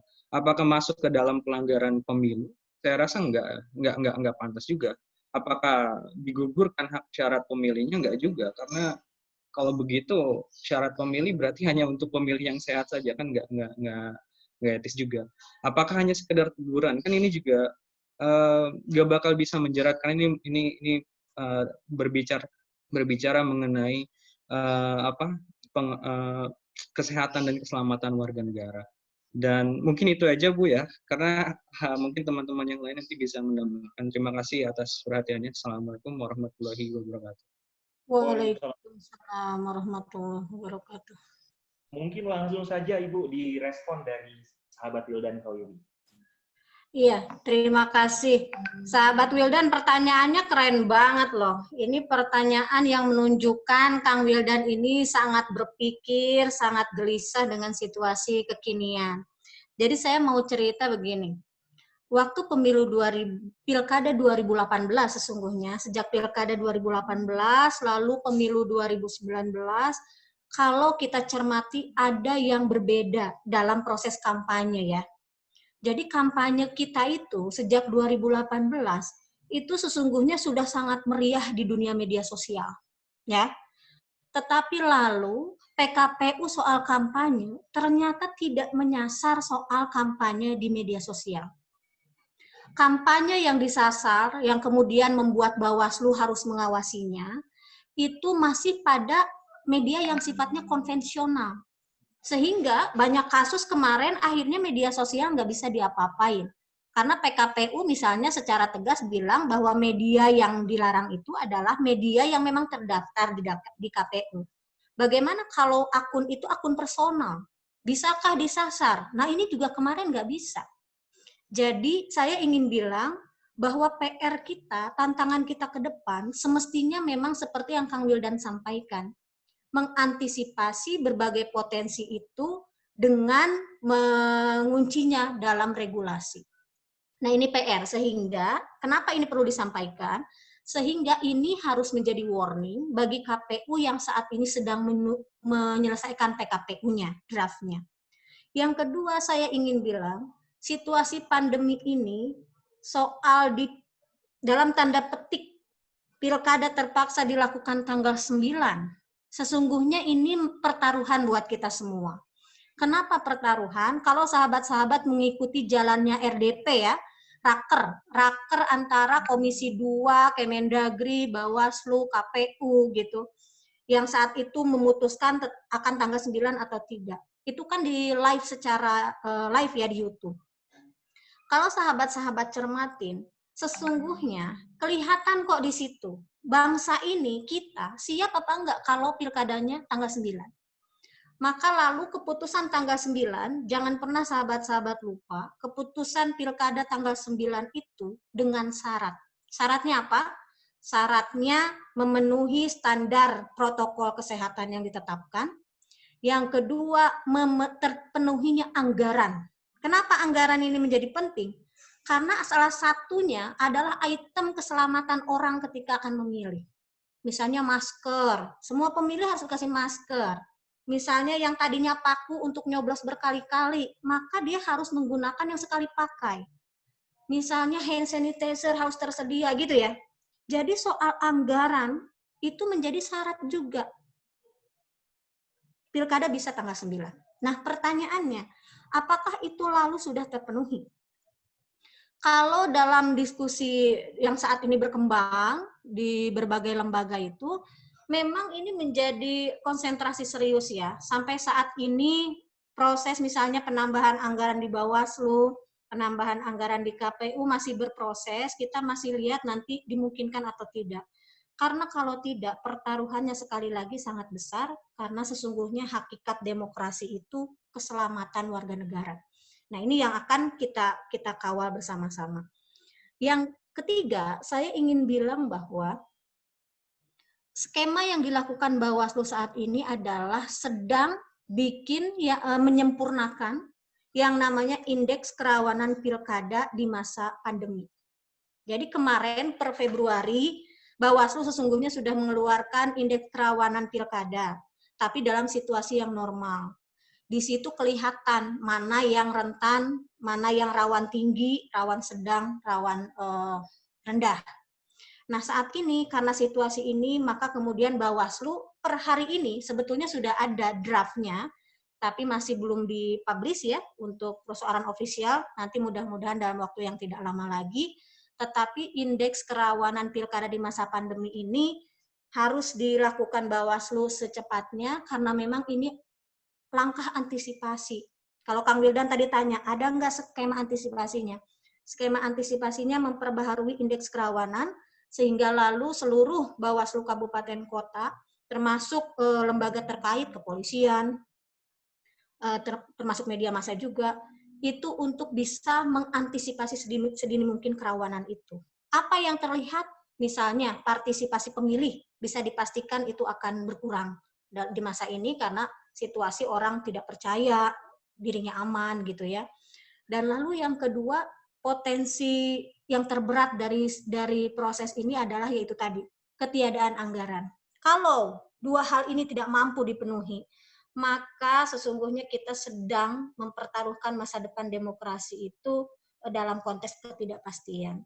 Saya tidak secara kelembagaan, Bawaslu harus bilang kami siap. Ketika diputuskan tanggal 9 pilkada, maka Bawaslu harus siap melakukan kerja pengawasan terbaik. kami lalu bikin tuh Bawaslu sehat, demokrasi kuat. Bawaslu-nya harus dipastikan sehat dulu, maka dia bisa mengawal kerja demokrasi supaya sehat. Wallahu alam, apakah kita akan bisa melakukan dalam situasi yang serba penuh ketidakpastian, tetapi tugas sudah menanti, tidak ada istilah Bawaslu mundur. Bagi Bawaslu yang harus dilakukan kerja-kerja terbaik pengawasan meskipun situasinya sulit. Itu sih Kang Wildan. Nah, sebelum saya lupa, saya pengen Kang Wildan, sebelum saya lupa, ini soal ini ya, soal milenial nih. Boleh, Bu. Ini apa? Langkah antisipasi untuk situasi kekinian di mana memang seluruhnya itu sebetulnya harus menggunakan pendekatan populer. Saya sepakat banget ke depan memang KPU ini dalam diskusinya akan mencoba membuat desain kampanye itu dilakukan secara daring, menghindari kampanye tatap muka, tetapi kita masih belum tahu bentuknya seperti apa. Karena pertanyaan Bawaslu sederhana, kalau kampanye itu dilakukan secara daring, bagaimana kampanye dilakukan pada mereka yang punya kendala internet? Bukankah pilkada itu milik semua warga negara, bukan hanya milik mereka yang ada di kota, atau milik mereka yang punya kuota? Karena daring kan butuh kuota juga ya. Itu dulu. Sedikit satu lagi ya. Berarti tadi Ibu menjelaskan terkait IKP di tengah pandemi. Apakah berarti ada indikator kesehatan yang dimasukkan ke dalam indeks kerawanan pemilu di tengah pandemik yang sedang disusun hari ini? Iya, itu menjadi fokusnya Bawaslu masuk di situ. Oke, ini Terima baru kasih. satu pertanyaan, tapi sudah menarik dan sangat panjang pembahasan ini. Memang kita harus sering-sering berdiskusi supaya lebih cerdas dan pintar ini. Oke, boleh di belakangnya siapa lagi? Asal kasih kuotanya. Diskusi daring tuh harus butuh kuota loh, guys. Diskusinya di kantor, Bu, secara langsung, biar tetap muka. Di belakangnya Wildan mungkin? Yang angkat tangan?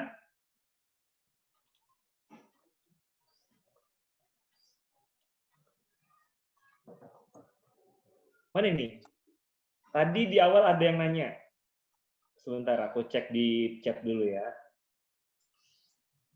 Ini siapa? Ya, Mas Tegar, boleh, silakan. Halo Bu, Mau tanya ke siapa, Mas Tegar? ke Ibu Loli lagi. Silakan. Terkait ini Bu, apa namanya? Kita kan di masa ini kan ada namanya influencer yang sangat berpengaruh, fans-fans yang sangat menyukai influencernya. Nah, kadang ada yang orang kepala daerah itu memanggil influencer tapi dengan dalih atas sosial media positifnya itu, Bu. Tapi tidak dalam masa kampanye atau calon kepala daerah melakukan penghargaan kepada influencer di daerahnya tersebut atas dalih yang sama, yaitu penghargaan sosial media positif dan lain sebagainya, padahal itu tidak dalam masa kampanye. Itu bagaimana Bawaslu mengatasinya, Bu? Terima kasih, Bu. Ya, sama-sama Mas Tegar. Mas Tegar jurnalis ya? Penyanyi cilik kayaknya, Bu. Penyanyi cilik. Oke, terima kasih Mas Tegar. Jadi memang salah satu yang harus diakui, regulasi kita ini, baik itu undang-undang maupun PKPU sebagai turunan di bawahnya untuk pelaksanaan teknis, itu masih harus diakui memang masih menyisakan ruang-ruang kosong. Ya. Ruang-ruang kosongnya misalnya apa? Misalnya untuk kasus politik uang saja. Maka di situ bunyi pasalnya, barang siapa yang dengan sengaja. Jadi kalimat yang dengan sengaja aja, itu tafsirnya panjang banget. Dalam proses penanganan pelanggaran, lalu ini benar-benar diulik. Kalau orang bilang dia nggak sengaja, dia hilap.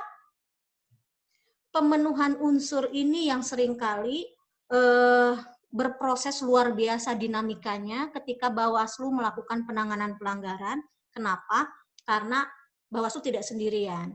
Ada yang namanya Sentra Gakumdu, di mana ada kepolisian di situ, ada kejaksaan di situ. Sehingga soal tafsir dari narasi pasal aja itu membutuhkan energi yang luar biasa. Tetapi pada prinsipnya begini, pada prinsipnya ketika dugaan pelanggaran itu ditemukan, dilaporkan, maka akan ada proses penanganan pelanggaran. Ketika dia sudah bisa diregistrasi sebagai pelanggaran yang harus ditindaklanjuti, maka seluruh koridor prosedurnya akan berjalan, gitu ya. Prinsipnya itu dulu satu. Nah, terus yang kedua, tapi gimana faktanya dengan situasi kepala daerah, misalnya yang tadi ya, lalu memberikan penghargaan, terjadi di luar masa kampanye, atau memberikan bantuan sosial sebelum masa kampanye, bahkan sebelum penetapan calon nih sekarang. Tapi orang tahu dia mau maju, gitu. Itu bagaimana sikap Bawaslu? Maka Bawaslu harus tetap beraturan pada konteks amanat undang-undang, sesuai dengan tupoksinya. Tetapi ini kan nggak mudah dipahami publik ya. Pokoknya kalau publik anggap itu pelanggaran, itu harus diproses, titik. Kan gitu. Seringkali Bawaslu ini pada posisi dua. Dia harus mengingatkan banyak pihak, dia harus menyamakan persepsi di internal, juga menyamakan mensosialisasikan ke banyak pihak. Sesungguhnya kepala daerah itu kalau mau ngasih penghargaan ke media A, kita menduga ini pasti ada sesuatunya nih. Tapi dia di depan hanya bilang penghargaan. Boleh enggak? Boleh. Bentuk apresiasi semacam itu boleh. Karena kalau kita menganggapnya itu pelanggaran, maka kita akan proses, kita akan klarifikasi, memenuhi unsur atau tidak, mengklarifikasi terpenuhi unsur atau tidak, gitu ya. Jadi ada prosesnya. Kita tidak bisa menjadikan asumsi sebagai landasan kita melakukan penanganan pelanggaran. Semuanya harus berdasarkan syarat, formil, material, lalu berproses berikutnya. Berikutnya, kalau misalnya seperti itu bisa disebut dengan curi star kampanye enggak? Sekali lagi sahabat-sahabatku sekalian, undang-undang itu kan rigid banget ya. Misalnya soal definisi kampanye. Definisi kampanye itu meyakinkan pemilih dengan menyampaikan visi, misi, program, dan citra diri. Yang itu ketika pemilu kemarin misalnya kumulatif. Satu tidak terpenuhi, maka dia nggak bisa disebut itu kampanye misalnya. Nah ini kan bunyi teks dari aturan yang kita nggak bisa apa-apain. Kalau gitu masa depan penanganannya suram dong. Nggak suram juga. Karena sebetulnya Indonesia itu sangat kuat dengan sanksi sosialnya. Jadi kalau ada kepala daerah yang menurut pandangan kita berbuat curi star kampanye, punya udang di balik batu, sembako bansos saat pandemi ada fotonya, gitu ya, maka sanksi sosial itu lebih berat. Indonesia itu sangat ngeri loh sanksi sosialnya. Maka lakukanlah itu. Kita sebagai publik bisa menyatakan bahwa kepala daerah yang melakukan tindakan tidak terpuji, memanipulasi bantuan sosial, nggak layak kita pilih misalnya. Ini dilakukan oleh gerakan masyarakat sipil. Mungkin nggak, sangat mungkin. Indonesia itu sangat kuat, gerakan penghukuman sosialnya. Tetapi kami di Bawaslu, kalau mau menindak, tetap harus pakai koridor undang-undang. Ketika ini dilakukan, belum mulai tahapan, apakah kita bisa tindak? Tentu kita harus lihat dulu ya. Kalau di luar masa tahapan, pakai apa? Nggak bisa pakai undang-undang pilkada. Berarti akan menggunakan undang-undang lainnya. Misalnya undang-undang ASN, kalau soal netralitas gitu. Jadi, prinsip yang kedua, kalau ada laporan, haram hukumnya bagi Bawaslu tidak menindaklanjuti. Apapun laporannya dari masyarakat, Bawaslu punya kewajiban menindaklanjuti. Baik dengan cara meregister ketika sudah terpenuhi syarat unsur formil dan materialnya, ataupun melakukan penelusuran ketika memang masih dibutuhkan informasi-informasi tambahan. Itu prinsip yang kedua. Prinsip yang ketiga, sebagai warga negara, jangan pernah kita bosan untuk mengingatkan semua orang bahwa kita ini sebagai warga negara punya hak untuk disodori proses demokrasi yang luber jurdil. Karena kita punya hak, maka kita punya kewajiban untuk mencegah orang melakukan pelanggaran. Gitu ya. Ini prinsip yang ketiga nih. Kenapa ini perlu saya sampaikan? Kasus yang tadi Kang Tegar sampaikan itu real kok terjadi di masyarakat. Ketika Bawaslu terkendala undang-undang nggak bisa menindaklanjuti misalnya, apakah lalu dibiarkan? Tidak, karena warga negara punya hak. Proses pilkada di Kota Depok harus benar, luber jurdil. Karena punya hak, maka sekaligus kewajiban melekat untuk melakukan pencegahan. Ketika melihat orang mau membuat pelanggaran, melakukan pengawasan, dan melaporkan ke Bawaslu kalau sahabat-sahabat menemukan dugaan pelanggaran. Nah, jadi tolong ya sahabat-sahabat, sebagai kader pengawas partisipatif, mari cegah, mari awasi. Kalau memang kemudian mengarah pada pelanggaran, laporkan ke Bawaslu Kota Depok atau jajaran pengawas di Depok. Karena sekali lagi haram hukumnya bagi Bawaslu ada laporan tidak ditindaklanjuti. Itu dulu. Terima kasih.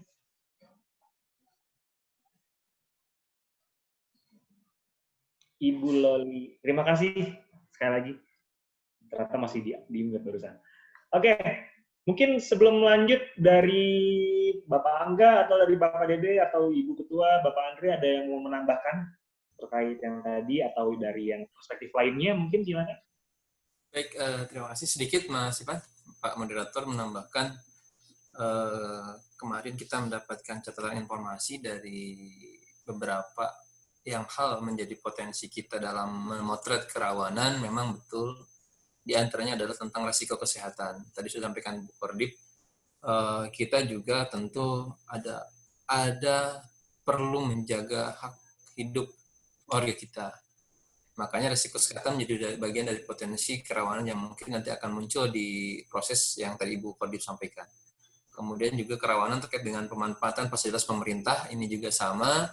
Saat ini sedang diatur bagaimana untuk fasilitas program pemerintah dalam mengatasi kesulitan ini tentu menjadi potensi kerawanan yang perlu kita sama-sama menjadi bagian catatan, termasuk politik uang dan partisipasi masyarakat. Karena potensi partisipasi juga di masa pandemi ini juga sangat memungkinkan akan turun partisipasinya. Nah, ini juga nanti beberapa catatan yang menambahkan saja dari beberapa poin indeks kerawanan yang mudah-mudahan nanti saya sedang proses dalam penyusunannya.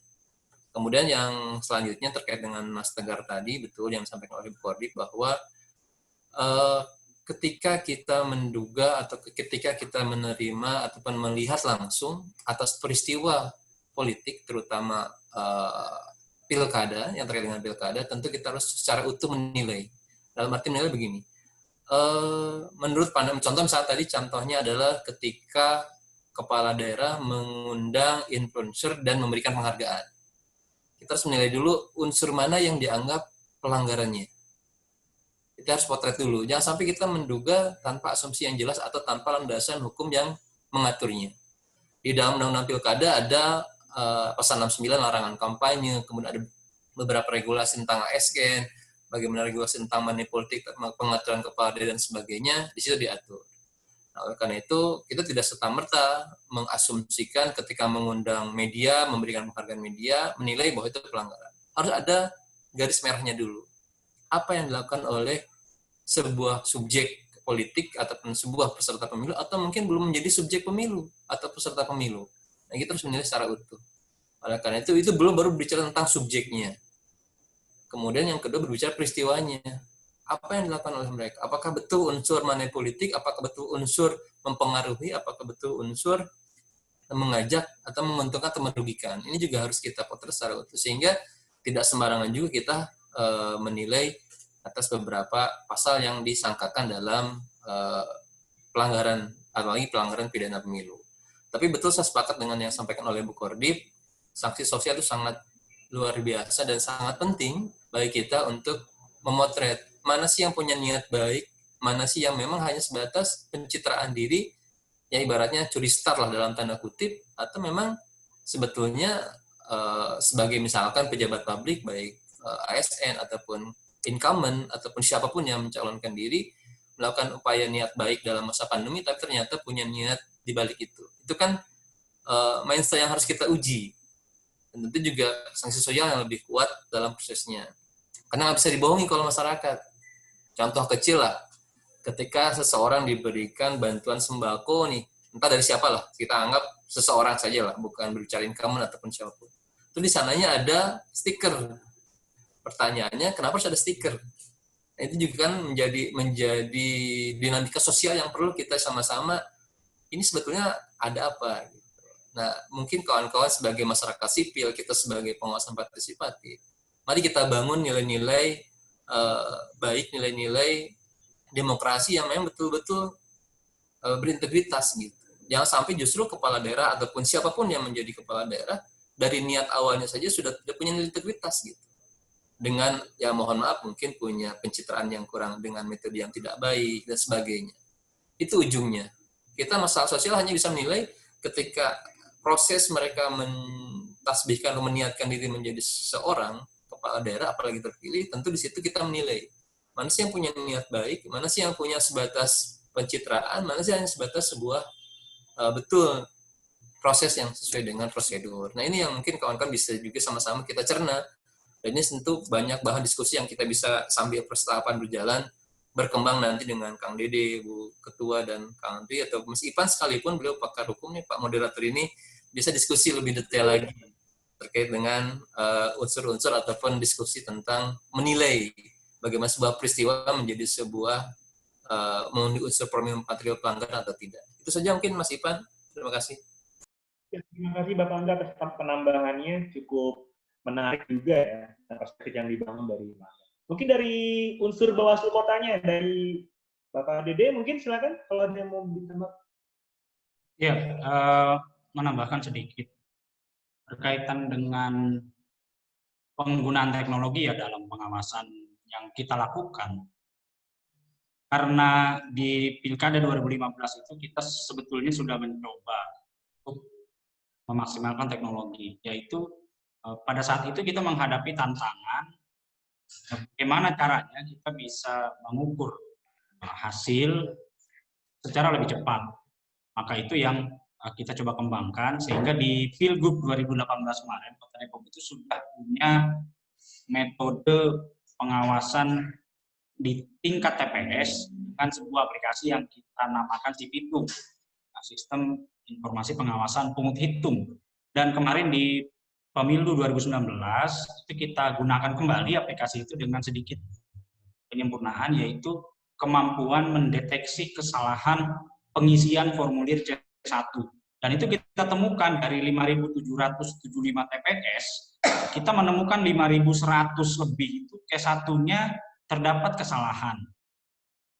Nah ini kan simultan dengan kekisruhan situngnya KPU, maka waktu itu juga kita minta kepada KPU untuk menghentikan sementara pengoperasian situng.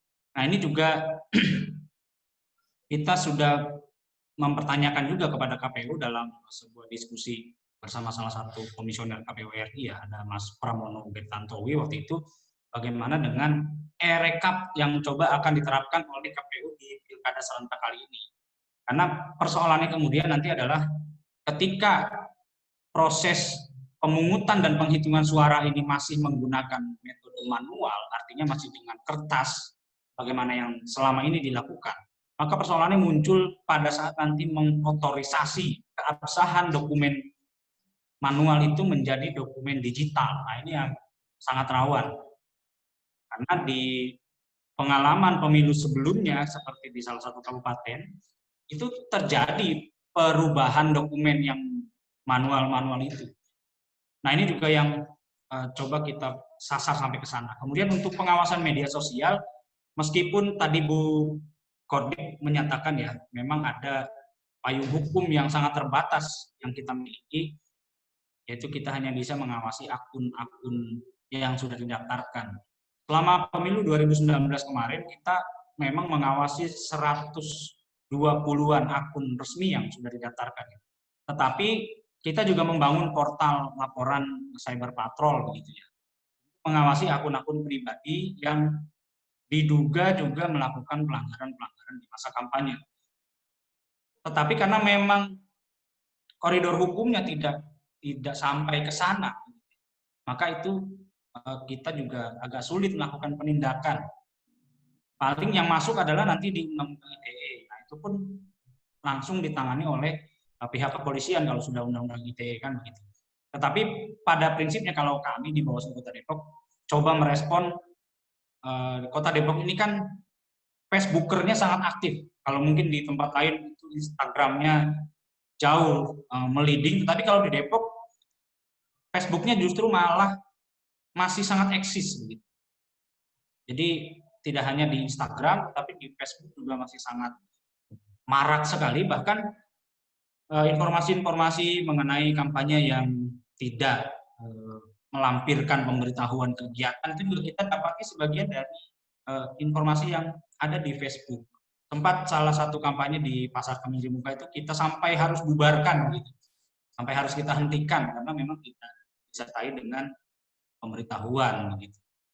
Kemudian tadi media sosial yang ada di Kota Depok ini juga sebagian memang digunakan untuk mengolah isu-isu yang tadi saya sampaikan, isu-isu yang mempolitisasi identitas dan SARA begitu ya.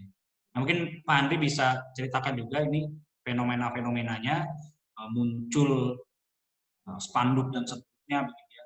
Sampai ada yang melaporkan ya, ingat saya juga ada yang sampai melaporkan kepada kita waktu itu tentang politisasi SARA ini. Karena memang Kota Depok ini kulturnya demikian.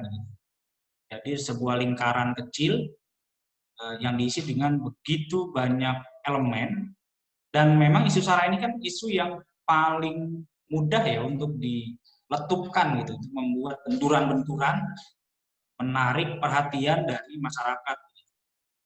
Nah, kemudian yang terakhir tambahan dari saya adalah bagaimana juga melibatkan generasi muda dalam pengawasan pemilu dan pilkada. Begitu nanti tahapannya dimulai kembali, kami akan aktifkan kembali program yang kita sebut dengan ZIP, yaitu Zona Integritas Pilkada. Apa dan bagaimananya nanti akan kami sampaikan kemudian nanti di luar forum ini. Yang jelas, ini kami buat sebagai wadah untuk aktualisasi dari alumni SKPP, karena belum jadi alumni, jadi belum kami ceritakan lebih banyak. Harus jadi alumni dulu, baru kami bisa ceritakan lebih banyak. Ya begitu. Soal ZIP ini yang sudah kita launching di akhir tahun kemarin oleh Ketua Bawaslu Jawa Barat dan sudah punya 3 simpul di 3 kecamatan. Nanti akan kami ceritakan lebih banyak pasca SKPP daring ini. Mungkin itu Mas Ipan. Mungkin Pak Andri ini saya minta ceritakan sedikit tentang studi kasus yang ada di Kota Depok ini. Karena memang ini menarik dan fenomenanya menunjukkan tanda-tanda akan terjadi juga pengulangan, melihat tren bakal pasangan calon yang terjadi di Kota Depok ini. Silakan. Terima kasih. Monggo Pak Andri. Ya, terima kasih. Wah, ini panjang sekali nih menjawab dari 2 pertanyaan tadi kan. Ya memang bicara dalam persiapan pilkada ini, Bawaslu sudah melakukan persiapan yang begitu matang. Dari mulai awal sampai ditundanya pilkada, sampai pilkada dilanjutkan kembali, yang kita sama-sama tahu dilaksanakan pada tanggal 9 Desember ini. Banyak hal yang dilakukan, Mbak. Nah, berkaitan tadi pertanyaan misalnya seperti apa sih pejabat wali kota ini. Sekarang ini Bawaslu sudah melakukan bicara pola pengawasan pencegahan. Mengirimkan surat ke pemerintah Kota Depok, stakeholder yang berkaitan dengan hal-hal pola pencegahan atau berkaitan dengan penyalahgunaan wewenang, atau misalnya melakukan program-program yang berkaitan dengan mendekati momentum pilkada ini. Kita sudah melakukan pola pencegahan ini, kita maksimalkan pola pencegahan ini. Sambil ketika ada hal-hal setelah permasalahan ya kita antisipasi berkaitan dengan sejauh mana wewenang Bawaslu menjangkau proses.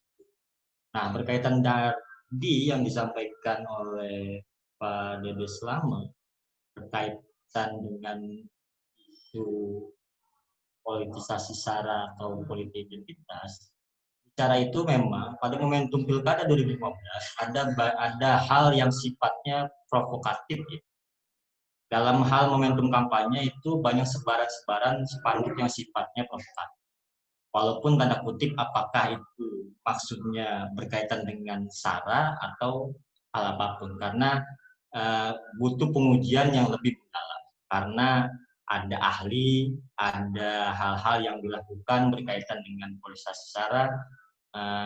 Kita yang tadi kami sampaikan tidak berdiri sendiri, harus banyak tim yang disebut tim sentra gabungan. Nah, menyikapi hal tersebut, kita lakukan hal-hal yang berkaitan dengan bagaimana sih mengawasi problematika yang transisi yang sekarangnya serba daring ini. Nah, itu juga perlu antisipasi strategi mendalam bagi kami pengawas pemilu dalam mengawasi strategi-strategi yang kemungkinan beralih yang tadi disampaikan pada situasi pandemi COVID-19 ini. Kalau dulu kita mungkin ada kampanye ada tatap muka, di keramaian. Nah, sekarang ini polanya seperti apa? Ini kan kita sudah mengusulkan yang tadi disampaikan oleh Bu Korbit, Loli ini kan pilkada dilanjutkan ini dengan syarat. Banyak syarat yang harus dipenuhi untuk menjamin protokol kesehatan itu terjaga ya. Yang antara kami penyelenggara maupun masyarakat sebagai yang terlibat dalam pesta pilkada.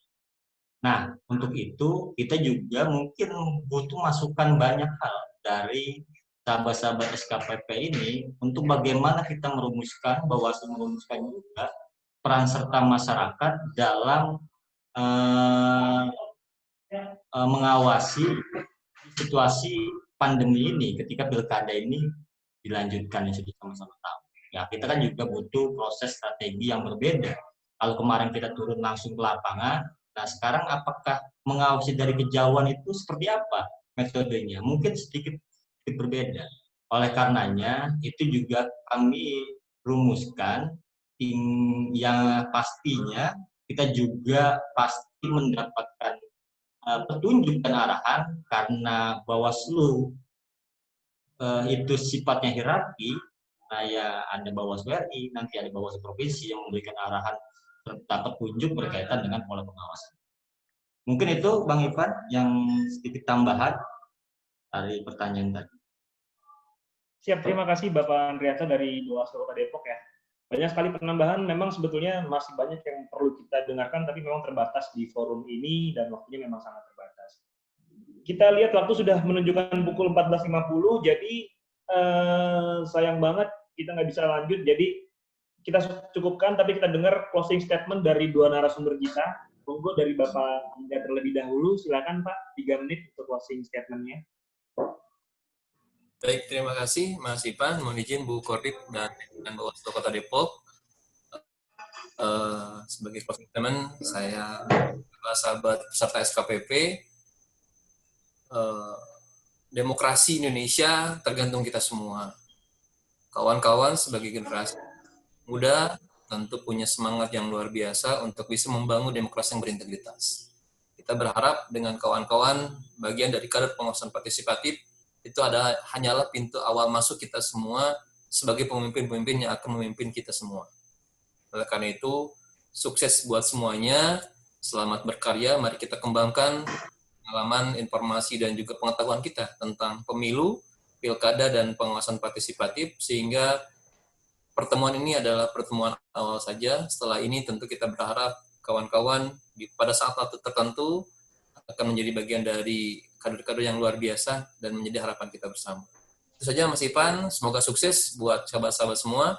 Terima kasih buat Bawaslu Depok, Mas Ivan, sukses buat semuanya. Terima kasih. Assalamualaikum warahmatullahi wabarakatuh. Monggo Ibu Loli, closing statement-nya 3 menit saja. Ya, terima kasih. Saya harus mengapresiasi. Saya lihat di dalam partisipan grup ini ada 56, jadi saya menduga ada 50 orang kader yang bergabung dari 85 yang lolos dan dinyatakan bisa ikut. Jadi untuk 50 orang ini selamat karena web diskusi ini hanya akan dilakukan 1 kali secara formal, namun secara informal tidak berbatas waktu dilakukan di WA Group. Untuk itu selamat bersiap untuk melakukan ujian daring. Kami berharap ujian daring nanti sahabat-sahabat bisa ikuti juga secara paripurna untuk kemudian bisa mengimplementasikan ilmunya di masyarakat. Secara formal, SKPP ini diadakan dengan sangat penuh keterbatasan, tetapi secara informal sesungguhnya ruang pengawasan terbuka lebar di lingkungan terdekat kita. Seluruh materi terbaik yang sudah teman-teman ikuti, baik melalui audio visual maupun diskusi daring ini, tidak akan pernah ada maknanya ketika sahabat-sahabat hanya menelannya secara teori, tapi tidak berusaha mengimplementasikannya melalui lingkungan terdekat. Saya berharap sahabat-sahabat akan selalu menjadi keluarga Bawaslu. Kita akan bisa berkomunikasi kapan saja, di mana saja, baik melalui WA Group ataupun media sosial lainnya.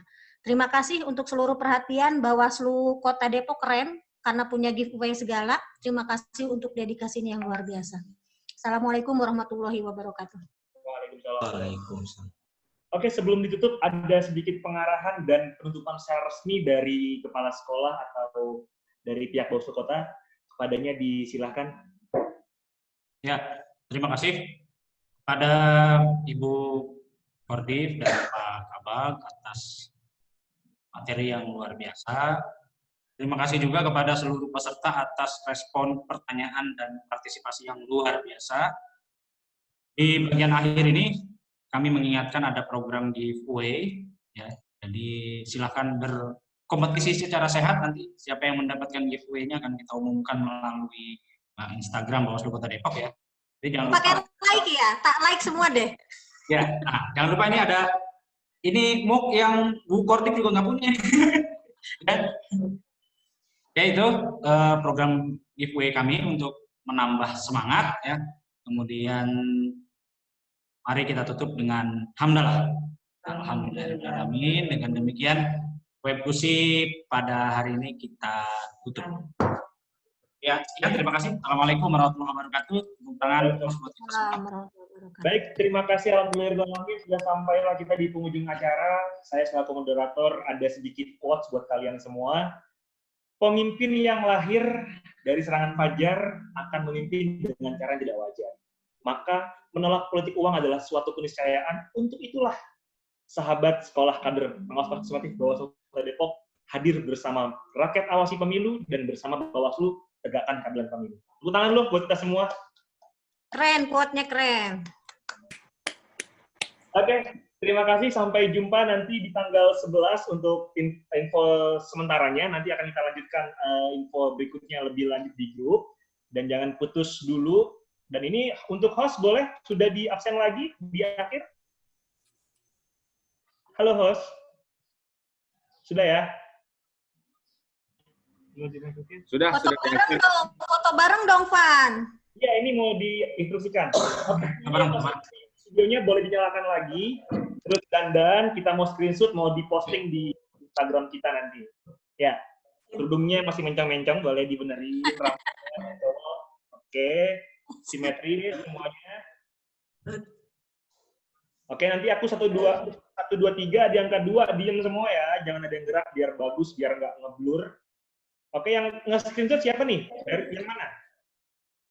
Bawaslu Jabar pengawasan ini ya? Oke. Dilebarin juga ke komputer ya, jangan minimize, dimaksimize semua. Oke.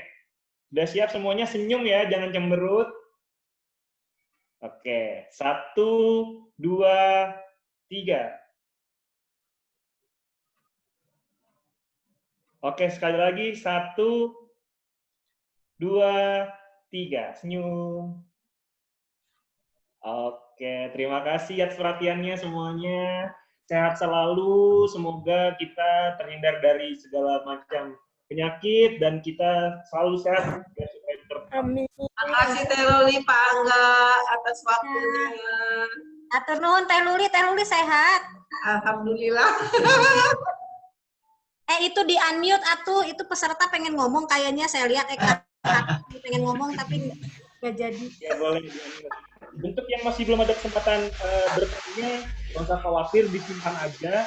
Nanti pasti kita akan adakan forum diskusi yang betul-betul bertemu tatap muka. Tapi dengan catatan di saat pandemi ini sudah berakhir ya, kayak gitu ya. Jangan khawatir. Kalau yang mau main ke kantor silahkan, ada di Jalan Nusantara 1, Beji, kayak gitu. Silahkan aja datang ke sini. Moderator, izin moderator Bapak Andrea, mau mengajukan kalau Teloli atau Bangga punya giveaway, silakan bisa ke Bawaslu Kota Depok. Mau nambahin? Mas ya, buku Mas ya. Siap. Terima kasih. Bangga mau minum Teloli, buku juga? sahabat Boleh. Bangga. baik, ini karena akunnya bergantian dengan kota lain, jadi dengan sangat berat hati dan memohon maaf sebesar-besarnya akan saya lift ya, bentar lagi ya. Jadi, Amit ya. semuanya Pamit duluan. terima kasih. Sampai jumpa semuanya. Sampai jumpa wabarakatuh.